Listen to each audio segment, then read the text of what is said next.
Hello. हाँ जी बच्चों, तो बेटा ये जो हमने बैकअप क्लास लगाई है, देखिए बेटा सुनिए, अपन इसको स्टार्ट करते हैं बैकअप क्लास को। ठीक है ना? तो देखिए बच्चों, हमारा जो फर्स्ट चैप्टर है बेसिक कंसेप्ट्स ऑफ केमिस्ट्री, उसी से अपन स्टार्ट कर रहे हैं बेटा। ठीक है ना?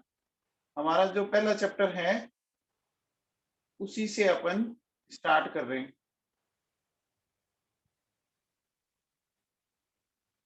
ठीक है, चलिए।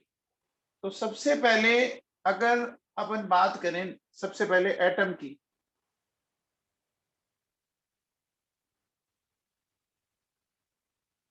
ठीक है ना? एटम क्या होता है बच्चों, जानते हैं आप? एटम जो होता है वो क्या है, देखो बच्चों,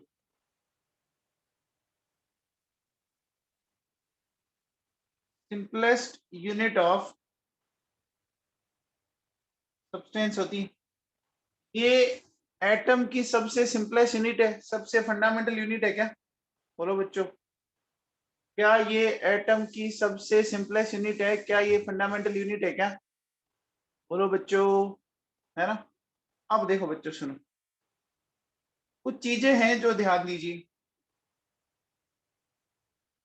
एक होता है एटॉमिक नंबर, जिसको अपन जेड बोलते हैं। एटॉमिक नंबर क्या होता है बच्चों, पता है क्या? एटॉमिक नंबर होता है नंबर ऑफ प्रोटॉन्स, ये होता है। अच्छा, फिर अगर मैं बोलूं, एक होता है बच्चों मास नंबर, जिसको बोलते हैं ए। तो मास नंबर क्या होता है बच्चों, बताओ? Number of protons plus number of neutrons, ये होता है क्या? ए इक्वल्स टू, है ना, number of protons plus number of neutrons, ऐसे बोलते हैं बच्चों। यानी एक तरह से ए इक्वल्स टू क्या हो गया बच्चों, बताओ? पी प्लस एन हो गया क्या? मास नंबर जो है वो क्या हो गया, वो हो गया A equals to P plus N. अब देखो बेटा सुनो, हम क्या बोलेंगे कि अगर मुझे एन निकालना तो मैं इसको ए माइनस बी बोल सकता हूँ। बोल सकता हूँ ना? बोल सकता हूँ। अब देखो बच्चों, ये किस तरह से है, क्या है? अच्छा एक बात बताओ बच्चों, जो एक एटम होता है, an atom is electrically neutral, है ना? बताओ बच्चों, एक एटम जो है वो इलेक्ट्रिकली न्यूट्रल होता है, क्यों भैया? बताओ, एक एटम इलेक्ट्रिकली न्यूट्रल होता है, क्यों? बताओ बच्चों, एक एटम इलेक्ट्रिकली न्यूट्रल होता है क्यों? देखो, इलेक्ट्रिकल न्यूट्रल का मतलब क्या हो गया? कितना पॉजिटिव चार्ज है?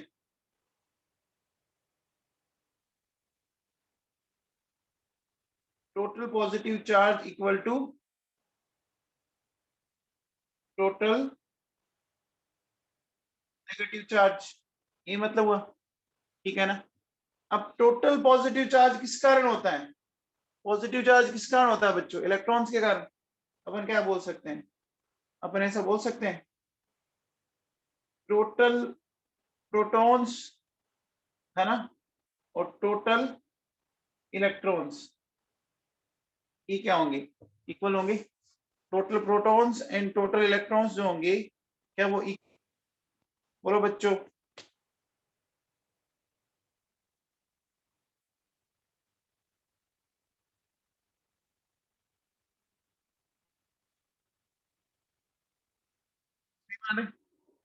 तो अब देखो बच्चों सुनो, अगर मैं एक एलिमेंट की बात करूं तो एलिमेंट में इस तरह से देखो बच्चों क्या होता है, सुनो। यहाँ ऊपर की तरफ लिखा होता है मास नंबर, ठीक है? और यहाँ देखो, मैं इसको थोड़ा और बड़ा लिख देता हूँ। देखो, यहाँ ऊपर तो लिखा होता है मास नंबर, ठीक है, और यहाँ लिखा होता है एटॉमिक नंबर। ठीक है, आई बात समझ में? जैसे देखो सुनो, मान लीजिए मैंने ये लिखा बच्चों, ये लिखा हुआ है सोडियम 1123। अब बताओ बच्चों, सोडियम का एटॉमिक नंबर क्या हो गया? सोडियम का एटॉमिक नंबर क्या हो गया? तो जो नीचे लिखा हुआ वो एटॉमिक नंबर है, वो हो गया 11, और इसका मास नंबर क्या हो गया? 23। समझ में आया बच्चों? बोलो, समझ में आ गई बात? ये जो मैंने बोला वो समझ में आ गया आप लोगों को? बोलो बेटा, जो मास नंबर है वो कहाँ लिखा हुआ है, ठीक है ना? तो अब देखो बच्चों, मैं कुछ एलिमेंट्स लेता हूं, इसके अकॉर्डिंग अपन बात करते हैं। देखो बेटा सुनो, मैंने लिखा हाइड्रोजन, ठीक है, फिर मैंने लिखा कार्बन, फिर मैंने लिखा नाइट्रोजन, फिर मैंने लिखा ऑक्सीजन, फिर मैंने लिखा सोडियम, फिर मैंने लिखा एल्यूमिनियम, ठीक है ना, फिर मैंने लिखा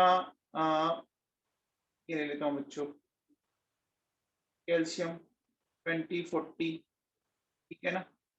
इस तरह से मैंने कुछ एलिमेंट्स का लिखा बच्चों, ठीक है ना। सल्फर 1632, ठीक है ना। अब देखो बच्चों सुनो, अगर मैं आपसे इनका पूछूं तो देखो बेटा क्या होगा, ध्यान दीजिए। सबसे पहले बच्चों बताओ, अगर मैं पूछूं इनके मास नंबर, है ना, मास नंबर यानी ए, तो मास नंबर बताओ इनके क्या क्या है? मास नंबर बताइए बच्चों, क्या क्या है, दिख रहा है? मास नंबर बताइए बच्चों, क्या क्या है? जो ऊपर लिखे हुए वो मास नंबर है बच्चों, जो ये ऊपर लिखे हुए हैं ये मास नंबर है। तो देखो बेटा 1, 12, 14, 18, 23, 27, 40, 32 हो गया बच्चों। अब देखो बताओ, अगर मैं ये बोलूं number of protons, number of protons P की बात करूं अगर मैं, तो बताओ बच्चों नंबर ऑफ प्रोटॉन्स क्या होंगे? नंबर ऑफ प्रोटॉन्स क्या होंगे बच्चों बताओ? 1, 6, 7, 8, 11, 13, 20 एंड 16। क्या ये बात सही है बच्चों? बच्चों समझ में आया? जो ये नीचे लिखे हुए हैं वो ये हो गया। अब एक चीज बताओ, न्यूट्रल एटम में जितने प्रोटॉन होते हैं उतने इलेक्ट्रॉन हो सकते हैं क्या? तो बच्चों मैं इनमें बोलो नंबर ऑफ इलेक्ट्रॉन्स क्या बोल सकता हूँ बताओ? नंबर ऑफ इलेक्ट्रॉन्स का मतलब 1, 6, 7, 8, 11, 13, 20 एंड 16। क्लियर? ये बात समझ में आई?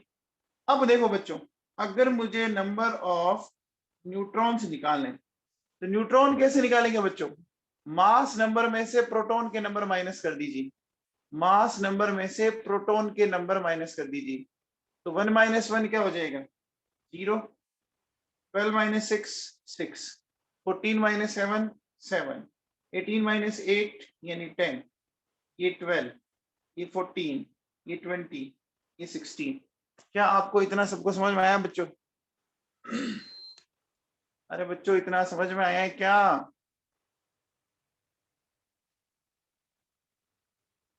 बेटा यहाँ तक किसी को डाउट है?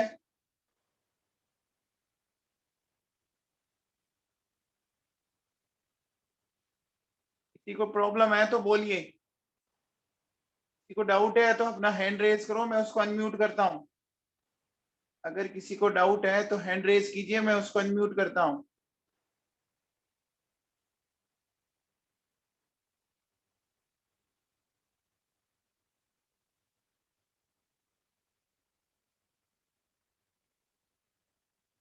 नहीं है? आगे चलूं? अब देखो बच्चों सुनो, देखो बेटो, एक होता है कैटाइन,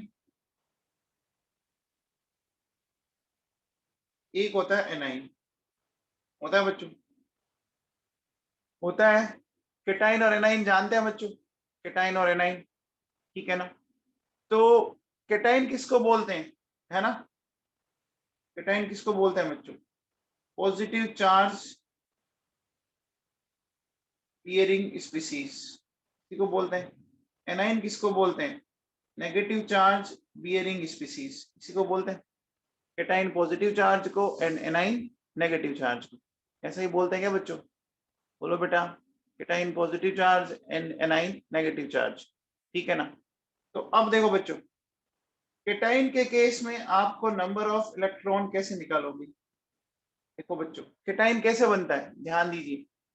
आपको क्या करना है, उसमें से इलेक्ट्रॉन हटाना है। तो आपको क्या करना है ना, electron in neutral minus charge, ठीक है ना, ये कर दीजिए, आपके पास आ जाएगा electron in neutral minus charge. जैसे देखो बच्चों, मैं आपको समझाता हूँ, ठीक है ना। नंबर ऑफ इलेक्ट्रॉन अगर निकालना है तो सिंपल सा ऐसा कंसेप्ट लगाएंगे अपन।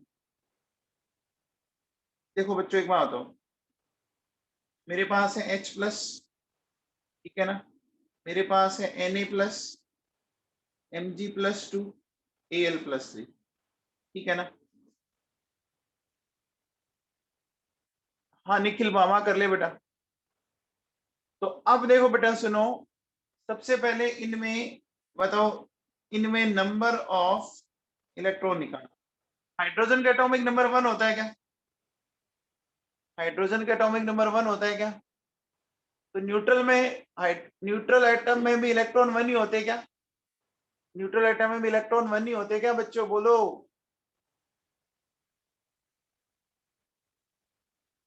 अरे हाँ ना तो बोलो यार, समझ में आ रहा है कि नहीं आ रहा?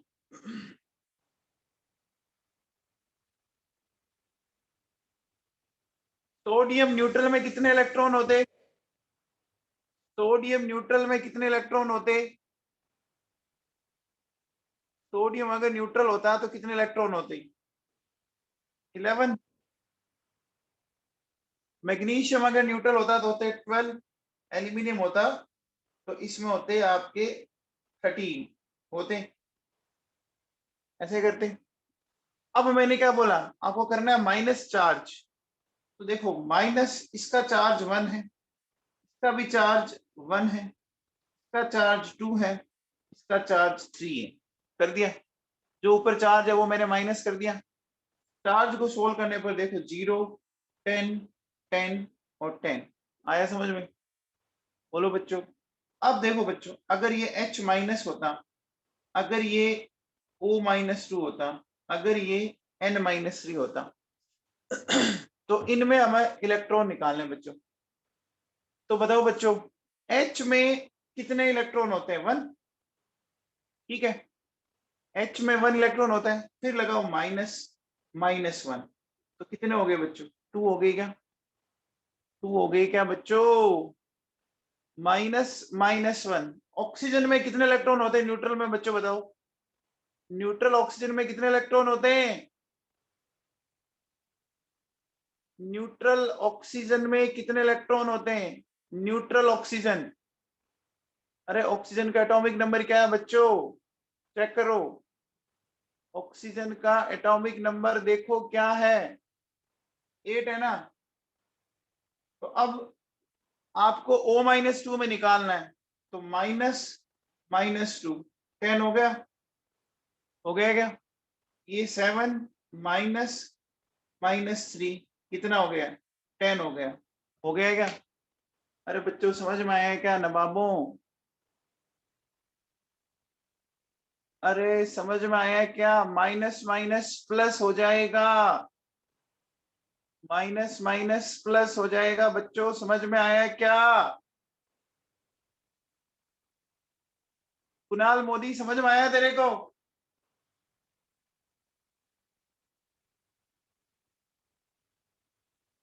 कुणाल मोदी, चलो ये बताओ बच्चों, मेरे पास है CH4, NH3, H2O, ठीक है ना। तो इनमें मुझे क्या करना है, देखो सुनो, इनमें निकालने नंबर ऑफ प्रोटॉन, ठीक है, number of electrons, number of neutrons, और इनका मास निकालना है। करें बच्चों अपन इन। तो बताओ बच्चों, सबसे पहले कार्बन का एटॉमिक नंबर बताओ। देखो बच्चों, कार्बन का एटॉमिक नंबर दिख रहा है आपको? कार्बन का एटॉमिक नंबर क्या होता है? 6 होता है।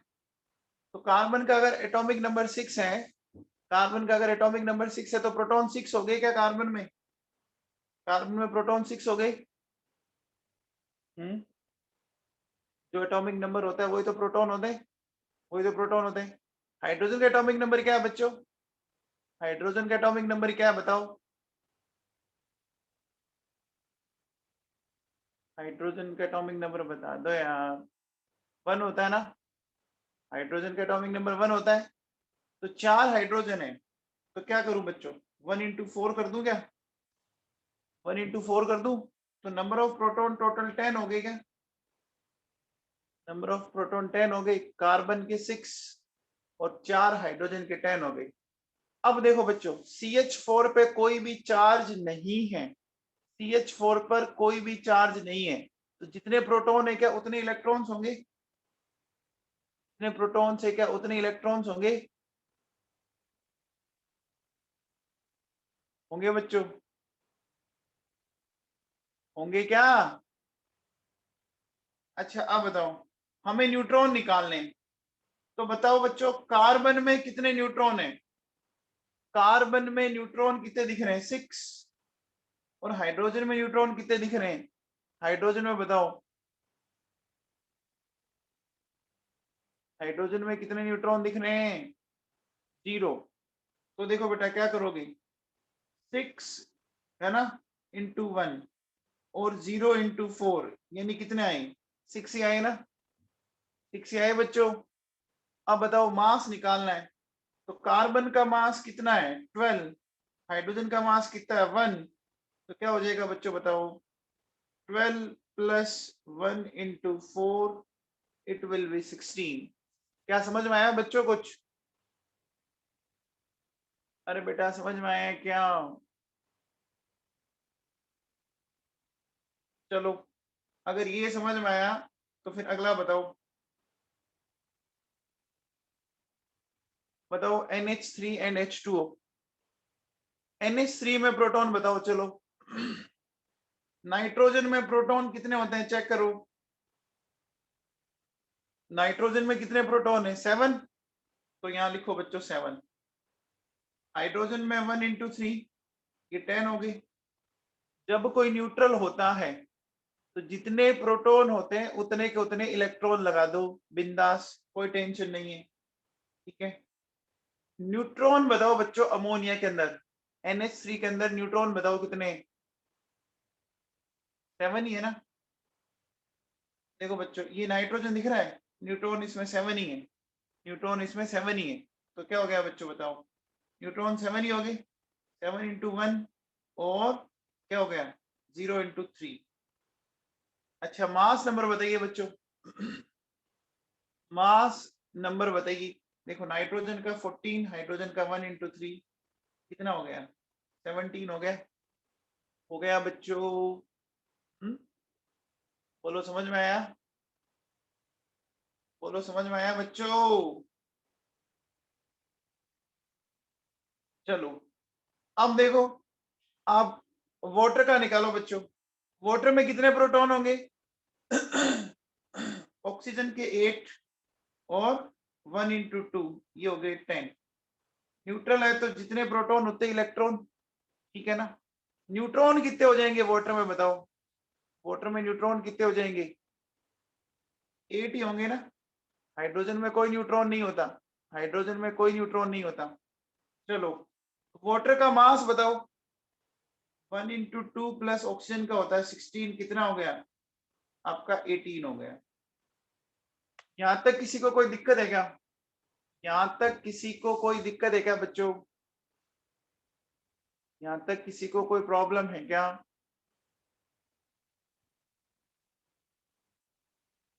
अरे बच्चों किसी को कोई प्रॉब्लम है तो अपना हैंड रेज करो, मैं डिस्कस करता हूं जो प्रॉब्लम है।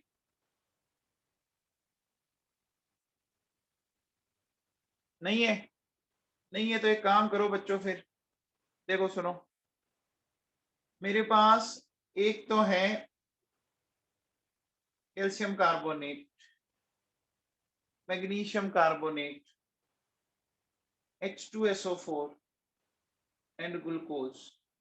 इनमें आपको क्या क्या करना है देखो, प्रोटॉन्स निकालने, इलेक्ट्रॉन्स निकालने हैं, न्यूट्रॉन्स निकालने हैं और मास निकालना है, ठीक है ना। फटाफट कीजिए बच्चों, फटाफट। ये आप देख लीजिए, मैंने आपको ऊपर बता रखा है, इनके फटाफट करना शुरू कीजिए। करेंगे आप? अरे बच्चों करोगे?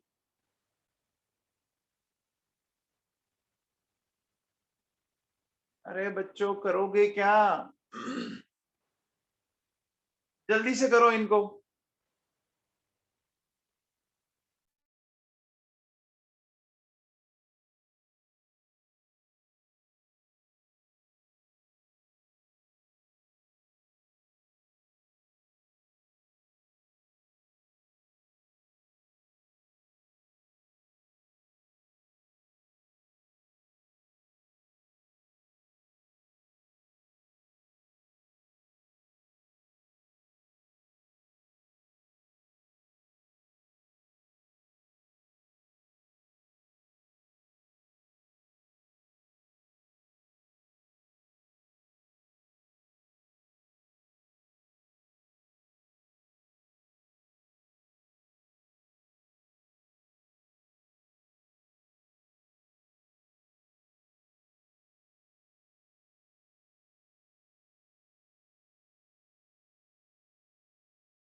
अरे बच्चों अभी तक हुए नहीं क्या?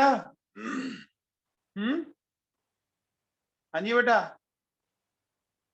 अरे हुए कि नहीं हुए आप लोगों से?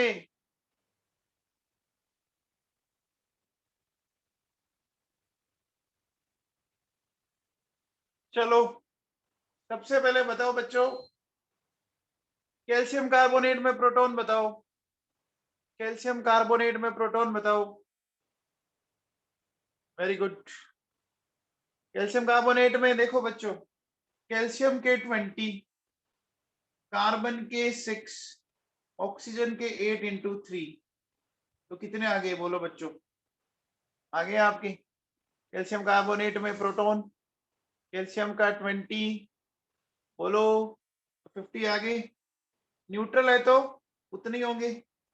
अच्छा, कैल्शियम में न्यूट्रॉन इतने ही होते हैं, 20 होते हैं। कार्बन में न्यूट्रॉन इतने ही होते हैं, ऑक्सीजन में भी इतने ही होते हैं, 50 आ गया। मास बताओ बच्चों, मास क्या होगा इनका? 100 आ जाएगा। देखो कैल्शियम का 40, कार्बन का 12, ऑक्सीजन का 16 × 3, 100 आ गया। आ गया। चलो MgCO3 का निकाल के बताओ बच्चों, कितना आया? MgCO3 में प्रोटॉन बताओ कितने आए? MgCO3 में प्रोटॉन बताओ कितने आए? देखो मैग्नीशियम में 12, कार्बन में 6 और ऑक्सीजन के हो गए 24, तो 42 आ गए बच्चों। इलेक्ट्रॉन भी 42 ही होंगे, न्यूट्रॉन भी 42। अच्छा इसका मास बताओ बच्चों, इसका मास कितना आया? इसका मास कितना आया बच्चों? 84 आ गया। Very good. चलो H2SO4 में प्रोटॉन कितने आए? H2SO4 में प्रोटॉन कितने आए बच्चों? 50 आ रहे क्या सबके? सबके 50 आ रहे बच्चों? सबके 50 आ रहे?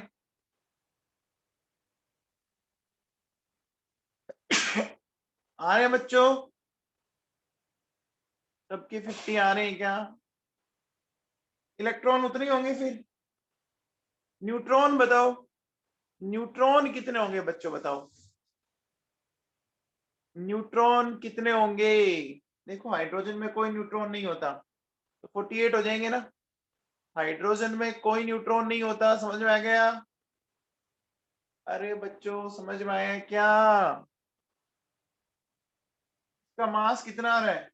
98 आ रहा है क्या? इसका मास 98 आ रहा है क्या? अच्छा बताओ, ग्लूकोज में प्रोटॉन बताओ। ग्लूकोज में प्रोटॉन बताओ। Very good, 96। इलेक्ट्रॉन भी 96। न्यूट्रॉन बताओ कितने होंगे? 84। 84 होंगे, मास 180 होगा। होगा बच्चों? क्या ये समझ में आया आप लोगों को? क्या ये आप लोगों के समझ में आया क्या? किसी बच्चे को दिक्कत है जो नहीं कर पाया हो, प्लीज अपना हैंड रेज करे। आप में से कोई ऐसा बच्चा है जिससे ये नहीं हुआ हो? बताइए बच्चों।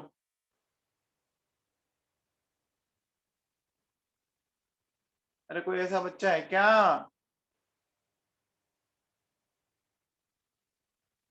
चलो बच्चों ये बताओ, देखो मेरे पास है NH4+, OH-, CH3-, CO3-2, NO3-, SO4-2। इनमें आपको नंबर ऑफ इलेक्ट्रॉन्स निकालने। निकालिए बच्चों, इनमें इलेक्ट्रॉन्स निकालिए, फटाफट निकालो।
हाँ भैया हो गया, आप लोगों ने सोल्व कर लिया इसको? बोलो बच्चों, अमोनियम में कितने होंगे? अमोनियम में इलेक्ट्रॉन कितने हुए बच्चों बताओ? देखो पहले नाइट्रोजन के बताओ बच्चों। वेरी गुड, 10 हो गए। Very good Kunal, Modi, Mukesh, Swani. देखो नाइट्रोजन में 7, हाइड्रोजन का 1 into 4। अब मैंने आपसे क्या बोला था, जो ऊपर चार्ज है ना उसको विद साइन माइनस करना है, तो विद साइन माइनस किया तो कितने हो गए बच्चों? 10 ही रह गए, 10 ही रह गए। ऑक्सीजन में 8 होते हैं, हाइड्रोजन का 1, ऊपर चार्ज -1 है, तो माइनस -1, क्या ये 10 हो गए? 10 हो गए बच्चों। OH -1। फिर देखो CH3, कार्बन का 6, हाइड्रोजन का 3, ऊपर -1 है, तो -1, ये भी 10 हो गई। बच्चों समझ पा रहे हो आप मेरी बात? न्यूट्रल निकालो, जो चार्ज है ना उसको विद साइन माइनस कर दीजिए। कार्बन के 6, ऑक्सीजन के 24, -2, तो माइनस माइनस प्लस हो जाएंगे, तो 32। ठीक है, बोलो बच्चों। नाइट्रोजन के 7 है ना, 3 है, 24 -1, ये भी कितने हो गए?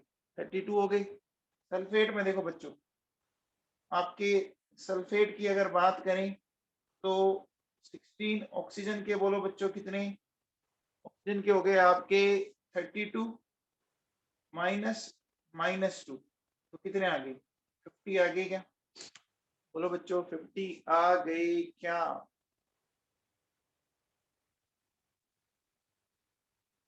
बेटा समझ में आता है?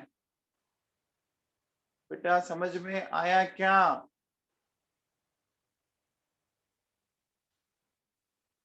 यहां तक किसी को कोई डाउट है क्या? किसी को डाउट है इसमें कि ये कैसे सोल्व करना है? अरे किसी को प्रॉब्लम है क्या इसमें?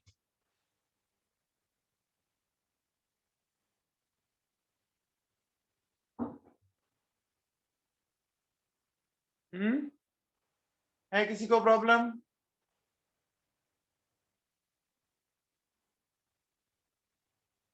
आगे चलूं बेटा, आगे चलें?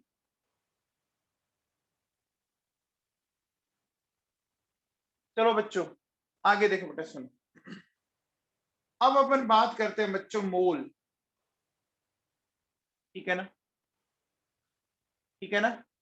मैंने हेडिंग डाली है बच्चों मोल।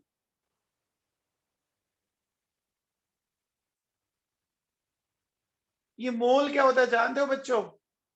मोल क्या होता है जानते हो बच्चों? देखो, मोल जो होता है ना बच्चों, ये है SI unit of amount of substance. ये SI यूनिट क्या होती है, कुछ आइडिया है क्या?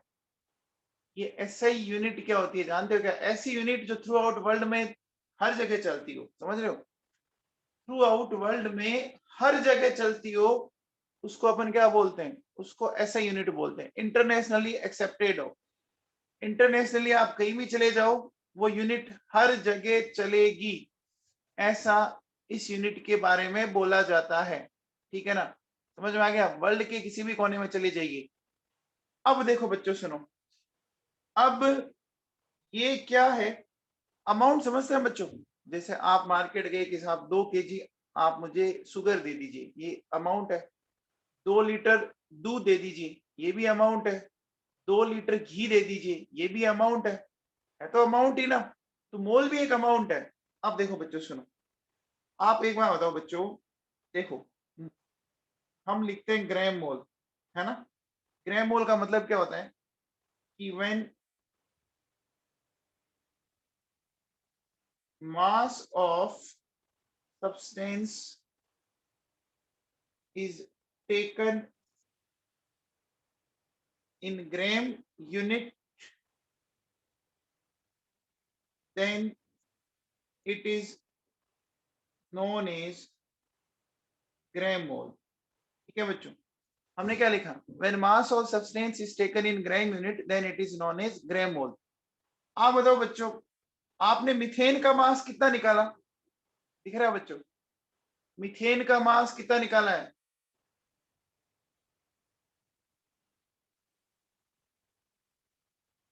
तीन निकाला है ना? निकाला है बच्चों? तीन निकाला है क्या? अगर मैं कहता हूं कि मेरे पास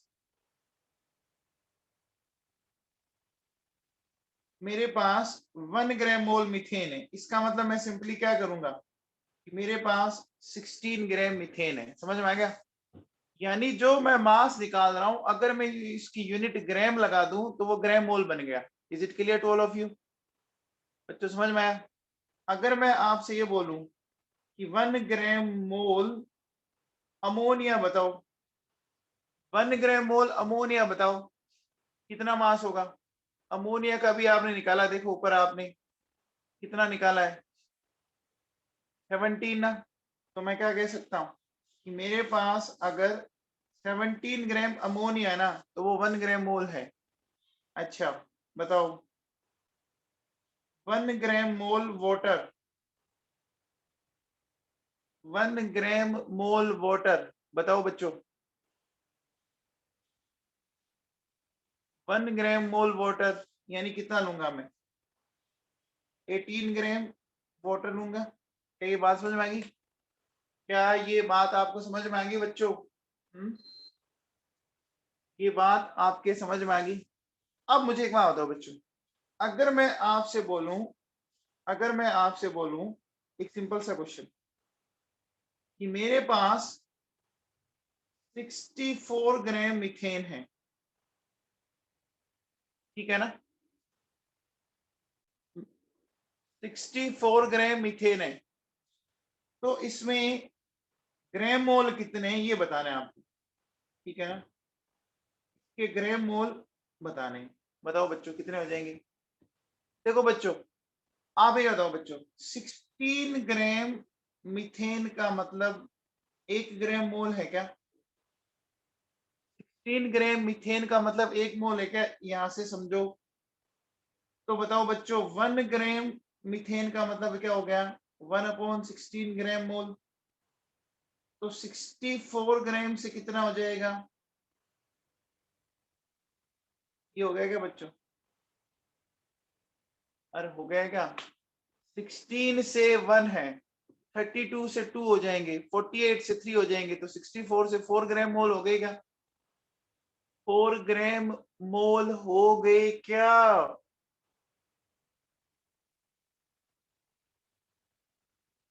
बच्चों समझ में आया कुछ? अरे बेटा समझ में आया क्या नवाबों?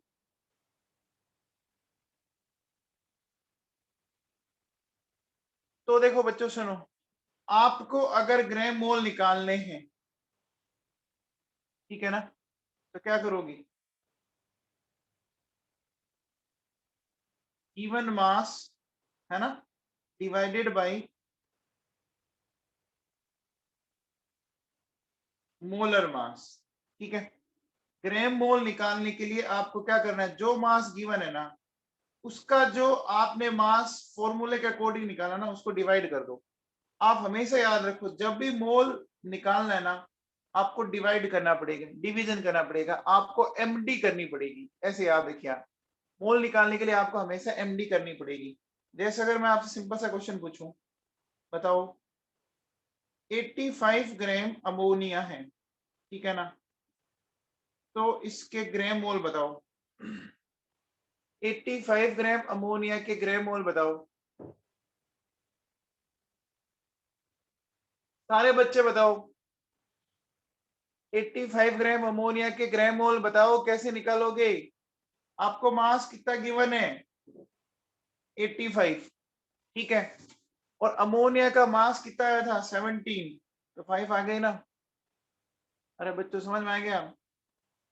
दो चीजें हैं, एक तो मास है, एक कंपाउंड है, ठीक है? ये बताओ बच्चों, अगर मैं ऐसा बोलूं कि मेरे पास 180 ग्राम वाटर है, ठीक है ना, तो 180 ग्राम वाटर के मोल निकालने, निकालिए बच्चों, 180 ग्राम वाटर के मोल निकालने, कैसे निकालोगे बताओ? 180 अपॉन, बोलो बच्चों, 18 कितना हो जाएगा, 10 हो जाएगा। समझ में आया? चलो ये बताओ बच्चों, अगर मैं आपसे पूछूं कि मेरे पास 360 ग्राम ग्लूकोज है, 360 ग्राम ग्लूकोज है, तो इसके ग्राम मोल बताओ बच्चों, बताओ भैया। मास 360 है, ग्लूकोज का मोलिकुलर मास 180, कितने आ गई, 2 आ गई क्या? ग्लूकोज का देखो आपने निकाला था थोड़ी देर पहले बच्चों, ग्लूकोज का आपने कितना निकाला था, देखो 180 निकाला था, निकाला था क्या? ग्लूकोज का 180 निकाला था क्या?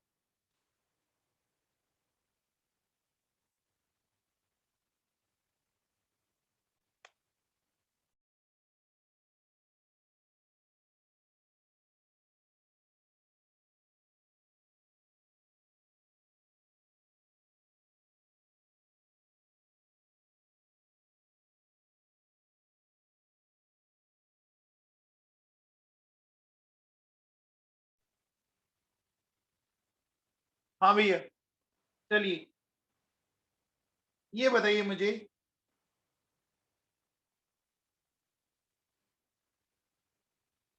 4.25 ग्राम अमोनिया मेरे पास, ठीक है ना, 4.25 ग्राम अमोनिया है, इसमें ग्राम मोल बताओ बच्चों कितने होंगे?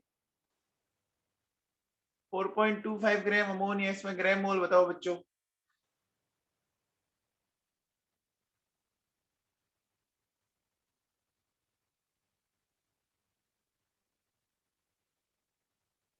वेरी गुड मुकेश असवानी, बताओ भैया। देखो मास 4.25 है, अमोनिया का मॉलिक्यूलर वेट 17 है, सोल्व करेंगे 0.25 आ जाएगा, आ जाएगा, आ जाएगा बेटा। चलिए अगर मैं आपसे ये पूछूं, बताओ बच्चों कि मेरे पास 36 ग्राम अमोनियम आयन है, तो इनके ग्राम मोल बताओ, बताओ बच्चों। अमोनियम का मास बता सकते हैं आप? अमोनियम का मास कितना होगा? देखो नाइट्रोजन का 14, हाइड्रोजन का 1 इंटू 4, 18 आ गया। अरे 18 आ गया क्या मास इसका? नाइट्रोजन का 14 होता है। बच्चों समझ पा रहे हो क्या मेरी बात?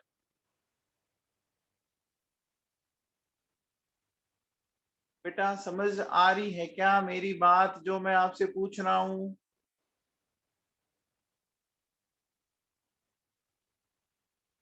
कुणाल मोदी समझ में आ रहा है क्या? कुणाल मोदी,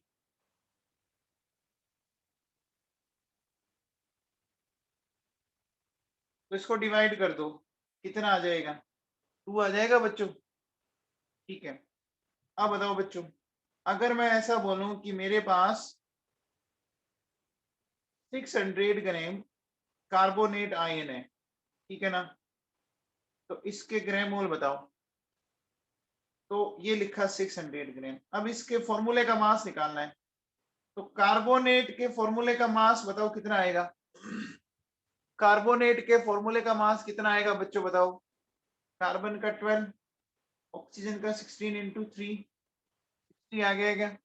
बोलो बच्चों, 60 आ गया, 60 आ गया तो कितना हो जाएगा बोलो बच्चों बताओ? ये हो गया 10, हो गया। बच्चों समझ में आया क्या?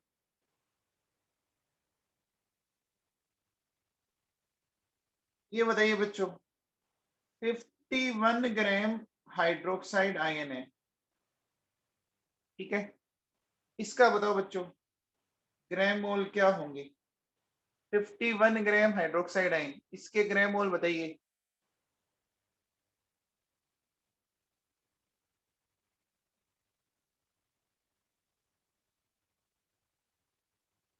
OH का मास कितना होगा? OH का मास 17 होगा, तो 3 हो गया बच्चों, हो गया। अब देखो बच्चों, अब आपका जो मंडे का जो क्लास शेड्यूल है वो देख लीजिए बच्चों, है ना, क्लास टाइमिंग ऑन मंडे, सुन लीजिए क्या क्या है, मैं लिख रहा हूं, ध्यान दे लीजिए। देखो एक क्लास लगेगी 12:45 टू 1:30 तक, वो आपका जो ये रनिंग चैप्टर है, ठीक है ना, जो मैंने अभी आपको स्टार्ट किया है सम बेसिक कंसेप्ट्स वाला, ये वाला है ना। फिर आपका जो इवनिंग में क्लास है वो है 7 to 8, उसमें आपका नया चैप्टर स्टार्ट होगा, ठीक है ना, बात समझ में आ गई। कल क्लास आपकी जो बच्चे नए हैं उनकी 12:45 टू 1:30 45 मिनट की क्लास होगी, जिसमें जो मैंने आज चैप्टर स्टार्ट किया वही चलेगा। एंड इवनिंग में आपको ज्वाइन करना है, एक नया चैप्टर स्टार्ट करेंगे अपन, है ना, जो रेगुलर क्लास होती है, जो बच्चे पहले से ज्वाइन कर चुके हैं उनकी क्लास चलेगी। बच्चों सबको समझ में आ गया? आईडी पासवर्ड में कोई चेंज नहीं है, टाइम से क्लास ज्वाइन कर लीजिएगा। अगर आपको कंटिन्यू करना है तो टाइम से क्लास में आ जाइएगा। किसी को कोई प्रॉब्लम, किसी को कोई डाउट है तो बोल जाइए। 2 क्लास है, जब तक आपका ये पहला चैप्टर कंप्लीट नहीं हो जाता तब तक आपका ये दूसरी क्लास चलेगी 12:45 टू 1:30। जैसे ये चैप्टर खत्म हो जाएगा फिर ये क्लास खत्म, सिर्फ एक ही क्लास चलेगी इवनिंग वाली। आ गया समझ में? मेरी बात समझ में आएगी क्या?